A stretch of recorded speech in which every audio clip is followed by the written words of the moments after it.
रूस यूरोप के बीच युद्ध की आशंका बढ़ती जा रही है। रूस सीमा पर फिनलैंड की सैन्य तैनाती की जानकारी आ रही है और साथ ही बड़ी संख्या में आर्टिलरी और टैंक तैनात किए गए हैं। फिनलैंड ने सीमा पर 2200 जवानों को भेजा है। रूसी सीमा के पास युद्ध अभ्यास जारी रहने की जानकारी मिल रही है। अभी की सबसे बड़ी और अहम जानकारी, दरअसल सर्दियों में यूक्रेन युद्ध का सबसे विध्वंसक चैप्टर शुरू हो चुका है। रूस के टारगेट पर नीप्रो नदी से लगते शहर हैं। रूसी सेना यहां इस्कंदर मिसाइलों और ड्रोन से हमले कर रही है। रूस के इन हमलों से फ्रंट लाइन पर मौजूद शहरों में भी हालात बिगड़ गए हैं। अलग अलग इलाकों में भारी बर्फबारी के बीच हजारों यूक्रेनी जवान फंसे हैं। दावा है कि रोजाना फ्रंट लाइन पर 1500 से ज्यादा यूक्रेनी सैनिक मारे जा रहे हैं। ऐसे में पुतिन ने इन यूक्रेनी सैनिकों को खास ऑफर दिया है।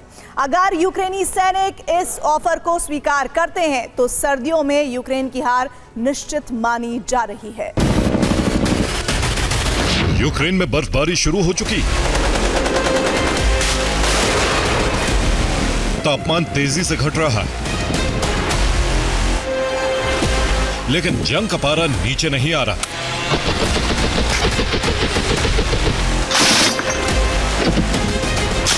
फ्रंट लाइन पर रूस आक्रामक है। कई इलाके ऐसे हैं जहां यूक्रेनी सैनिकों की छोटी छोटी टुकड़ियां घिर चुकी हैं।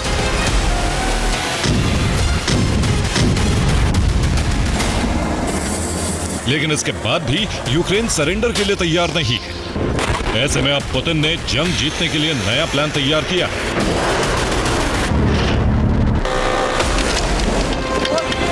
जिसका उद्देश्य यूक्रेनी सैनिकों को छोटे छोटे ब्लॉक में सरेंडर करवाना है।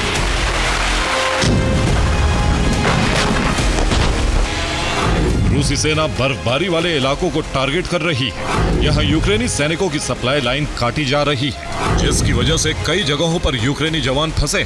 यूक्रेनी जवानों की ये टुकड़ियां 20 से 50 सैनिकों की। रूसी सेना फंसे हुए यूक्रेनी जवानों को विंटर ऑफर दे रही है। इन जवानों को लालच देकर सरेंडर करवाया जा रहा है।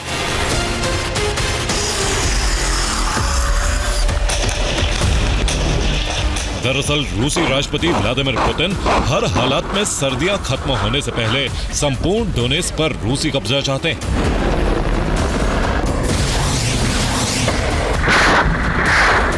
इसके अलावा उनका मिशन ज़ेपोरिज़िया के नए क्षेत्रों पर कब्जा करना है।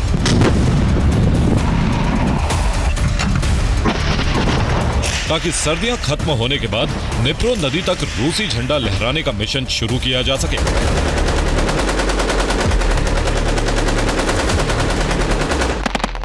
ऐसे में बर्फबारी को पुतिन एक बड़े अवसर की तरह देख रहे हैं और इसे रूसी राष्ट्रपति हाथ से निकलने नहीं देना चाहते।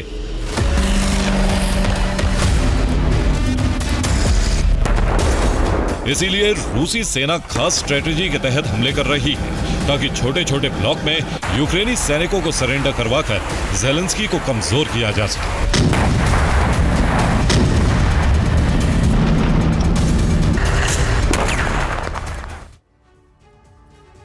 रूस नीप्रो नदी से सटे प्रांतों को टारगेट कर रहा है, जिसमें चेर्निहिव, पोल्टावा, नीप्रो पेट्रोवस्क, ज़ेपोरिजिया और खेरसोन शामिल है। यहां रिहायशी इमारतों और पावर स्टेशन को दहलाया जा रहा है। हालांकि रूस का प्राइमरी टारगेट कुछ और ही है। रूस के टारगेट पर वो सड़कें हैं जिनके जरिए फ्रंट लाइन के शहरों तक पहुंचाया जाए हथियार। मसलन चेर्निहिव और पोल्टावा से सुमी तक जाने वाले सप्लाई रूट और इनके अलावा पोल्टावा और नीप्रो पेट्रोवस्क से लेकर खार्किव तक और नीप्रो पेट्रोवस्क से डोनेट्स्क तक जाने वाले सप्लाई रूट पर हमले हो रहे हैं। दरअसल इन शहरों में फ्रंट लाइन पर भीषण जंग जारी है। सप्लाई रूट काटने से यहां यूक्रेनी सैनिक कमजोर पड़ रहे हैं। खासकर भारी बर्फबारी ने हालातों को और मुश्किल बना दिया है। लेकिन इसके बावजूद यूक्रेनी कमांडर्स ने सैनिकों को फ्रंट लाइन पर डटे रहने के लिए कहा है। अब रूसी सैनिक इन्हीं यूक्रेनी जवानों को टारगेट कर रहे हैं। उन्हें लालच देकर सरेंडर के लिए मनाने की कोशिश है, जिसके बदले में सैनिकों को मोटी रकम, रूसी नागरिकता और हाई प्रोफाइल नौकरी देने का ऑफर दिया जा रहा है।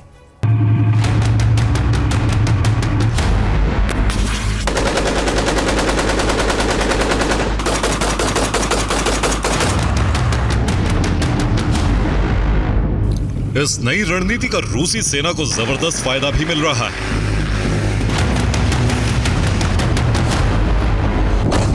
कई इलाके ऐसे हैं जहां रूस सालों से फंसा हुआ था।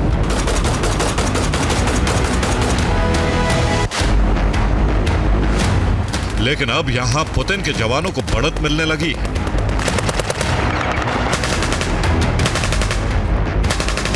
ये ज़ेपोरिज़िया से आई तस्वीर है, जहां 3 अलग अलग इलाकों पर रूसी झंडा लहरा रहा है। रावनोपोलिये, रिवनोपिलिया और माला टोकमाचका पर रूसी सेना ने विक्ट्री फ्लैग लगा दिया है।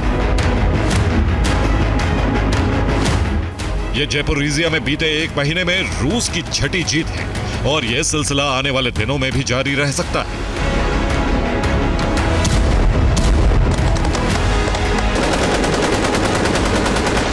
ज़ेपोरिज़िया का महत्वपूर्ण शहर हुलियाईपोल चारों तरफ से घिर चुका है। किसी भी वक्त शहर के बड़े हिस्से पर रूसी सेना का कब्जा संभव है। कुपियांस्क के 2 इलाकों में भी रूसी सेना ने विक्ट्री फ्लैग लगा दिया है। डोनेस्क के मिर्नोराद के पास 2 क्षेत्रों में यूक्रेनी सैनिक सरेंडर कर चुके हैं। डोनेस्क में रूसी सेना की कुछ टुकड़ियां कोस्त्यानतिनिवका की दिशा में आगे बढ़ रही। दावा है कि अगले 48 घंटे में यहां आर पार की जंग शुरू हो सकती है।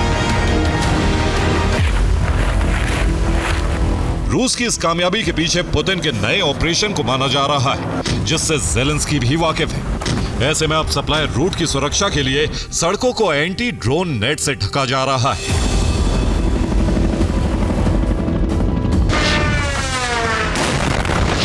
ये खेरसोन का वीडियो है, जहां सड़क की सुरक्षा के लिए एंटी ड्रोन नेट लगाए गए हैं, ताकि रूसी ड्रोन इन नेट्स में फंस जाएं और सड़क को कोई नुकसान ना हो।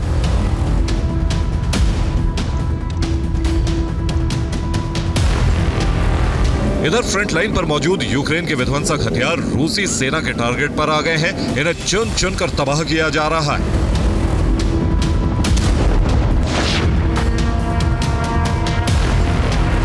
ये निप्रोपेट्रोवस्क का वीडियो है, जहां फ्रंट लाइन पर मौजूद 2 नेपच्यून मिसाइल लॉन्चर और हाइमार्स रॉकेट लॉन्चर को इस्कंदर मिसाइल से तबाह कर दिया गया। डोनेस्क में मौजूद यूक्रेनी टैंकों और होवित्जर तोपों को भी ड्रोन से चुन चुन कर नष्ट किया जा रहा है।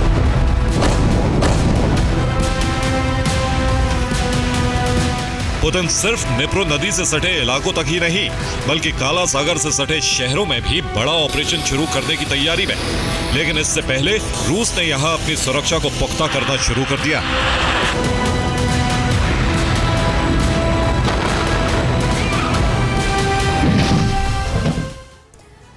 दरअसल रूस ने काला सागर में स्वेतलिया गार्ड शिप को तैनात कर दिया है। इस रूसी शिप्स की लंबाई 164 फीट है। समंदर में इनकी रफ्तार 60 किलोमीटर प्रति घंटा बताई जाती है। समंदर में तैनात करने से पहले इनमें खास तरह के बदलाव किए गए हैं। रूस ने स्वेतलिया गार्ड शिप पर अपनी घातक आर्टिलरी गन AK-306 फिट की है। इस आर्टिलरी गन से 1 मिनट में करीब 600 राउंड फायर किए जा सकते हैं।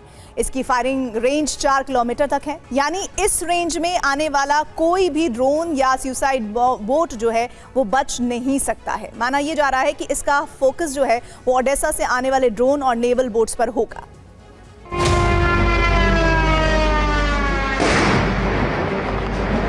दरअसल रूस के टारगेट पर यूक्रेन की पोर्ट सिटी ओडेसा। माना जा रहा है कि पुतिन यहां ग्राउंड ऑपरेशन शुरू करना चाहते हैं। लेकिन इससे पहले ओडेसा में नागरिक इंफ्रास्ट्रक्चर को तबाह किया जा रहा है, ताकि यूक्रेन सेना और आम लोगों का हौसला तोड़ा जा सके।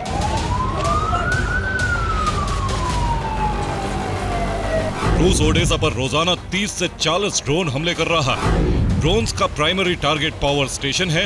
यूक्रेनी इंजीनियर पावर स्टेशन की मरम्मत कर रहे हैं, लेकिन ठीक होने से पहले ही उन पर दोबारा हमले हो जाते हैं, जिसकी वजह से एक बड़े क्षेत्र में ब्लैकआउट के हालात बने हुए हैं।